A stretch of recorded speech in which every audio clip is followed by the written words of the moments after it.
आम्ही जेव्हा कायद्याचा अभ्यास करतो तेव्हा कायद्याच्या चौकटीत राहून मुद्देसूदच कायद्याच्या वतीने जे सर्वसामान्य माणसासाठी करता येईल ते आम्ही करणार. पण हल्ली काय झालंय, फिर्यादीच आरोपी झालाय आणि आरोपी फिर्यादी झालाय, अशी उलट गोष्ट पोलीस ठाण्यामध्ये बघायला मिळते. आणि जेव्हा ज्या व्यक्तीला जेव्हा त्रास होतो तेव्हा त्याला कळते की सिस्टम काय आहे, सिस्टीम कशी चालते. त्याच्यावर अन्याय झाल्यानंतर त्यानं बेबीच्या डेटापासून ओरडून सुद्धा त्याला न्याय जर मिळत नसेल, महिना महिना वर्ष वर्ष त्याची चार्जशीट जात नसेल, 3 महिन्याच्या चार्जशीट दाखल करायला तुम्हाला कंपल्सरी आता केलेलं आहे. पण तसं होत नाही, विलंब होतो. कायदे कडक असून सुद्धा लूप्स आहेत, पळवाटा आहेत त्यामध्ये.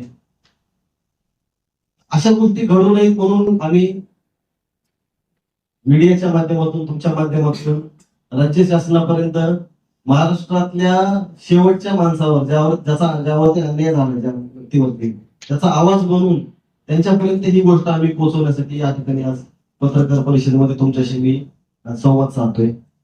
महाराष्ट्रामध्ये पूर्ण पोलीस ठाण्यामध्ये सीसीटीव्ही कॅमेरे तर आहेत.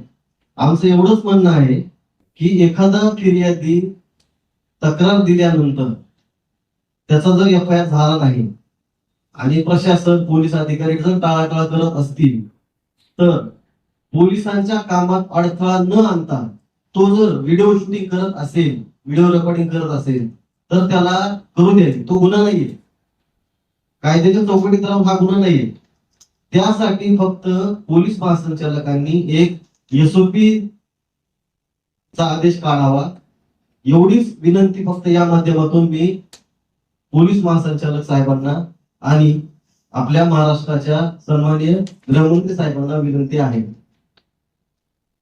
कारण SOP निघाल्यानंतर खूप लोकांचं भलं होणार आहे.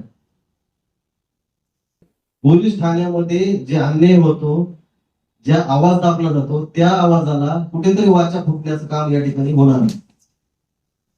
सविस्तर अधिकृत कायद्याच्या चौकटीत राहून हे निवेदन तयार करून मी माननीय पोलीस महासंचालक साहेबांना दिलेलं आहे.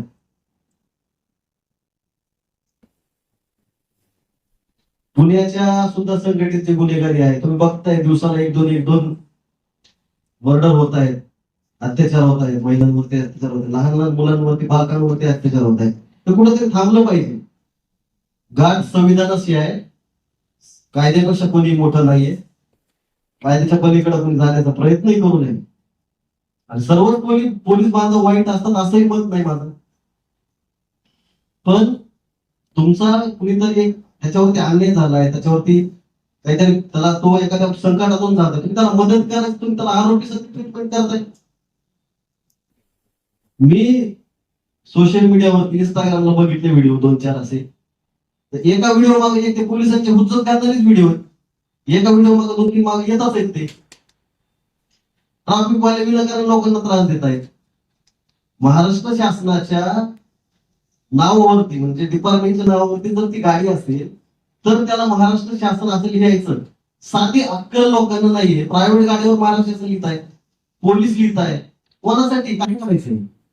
काही काही तर पत्रकार, बांधव पत्रकार नसताना फेक गाड्या भरपूर आहेत. त्या सुद्धा बऱ्याच बघितल्या.